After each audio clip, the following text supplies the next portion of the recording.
காலை வணக்கம். என் பேர் பூஜா. நான் 12th C படிக்கிறேன்.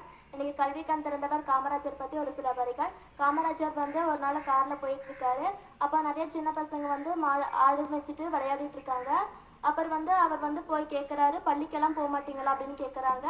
அதுக்கு அந்த பையங்க சொல்கிறாங்க, நாங்கள் பள்ளிக்கெல்லாம் போக மாட்டோம், அந்த பள்ளியெல்லாம் எங்கள் ஊரில் இல்லை அப்படின்னு சொல்கிறாங்க. அப்போ அவர் கேட்குறாரு, பள்ளி இருந்தது அப்படின்னா நீங்களாம் பள்ளிக்கு போவீங்களா அப்படின்னு கேட்குறாரு. அதுக்கு அந்த பசங்க சொல்கிறாங்க, ஓ நாங்கள் போவோமே அப்படின்னு ரொம்ப ஆர்வமாக சொல்கிறாங்க. அந்த ஆர்வத்தை பார்த்துட்டு இவர் என்ன நினைக்கிறாரு அப்படின்னா, இப்போ எல்லா ஊர்களையும் ஒவ்வொரு பள்ளிகளை நிறுவனம் அப்படின்னு நினைக்கிறாரு. ஒவ்வொரு மைல் தூரத்திற்கும் ஒவ்வொரு பள்ளிகளை நிறுவுறாரு.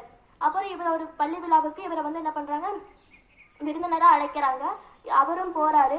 அப்போ அந்த விழா நடந்துட்டு இருக்கும் போது ஒரு மாணவன் என்ன பண்ற, மயங்கி கீழே விழுந்துடுறான். அப்புறம் இவர் போய் கேட்கிறாரு, என்னாச்சு, காலையில சாப்பிட்டியா அப்படின்னு கேட்கிறாரு. அந்த பையன் சொல்றான், நான் சாப்பிடல, எங்க வீட்டுல உணவுக்கு எப்படி இருக்கு, பஞ்சமா இருக்கு அப்படின்னு சொல்றான் அந்த பையன். அப்போ இவர் என்ன நினைக்கிறாரு அப்படின்னா, நம்மளால முடிஞ்சா ஒரு நாளைக்கு ஒரு முறையாவது என்ன பண்ணணும், உணவு வழங்கணும் அப்படிங்கறதுக்காக மதிய உணவு திட்டத்தை கொண்டு வந்திருக்காரு. இந்த மாதிரி நிறைய திட்டங்களை கொண்டு வந்திருக்காரு. கல்விக்காக இவராற்ற தொண்டினை பாராட்டி இவரை என்ன சொல்றாங்க, கல்வி கண் திறந்தவர் அப்படின்னு சொல்றாங்க. இவருக்கு நம்ம செய்யற நன்றியா, நமக்காக பாடுபடுற ஆசிரியர்களை மதிச்சு அவங்களோட சொல்படி கேட்டு வாழ்வில் முன்னேறணும். வாழ்வில் முன்னேற வாழ்த்துக்கள். நன்றி.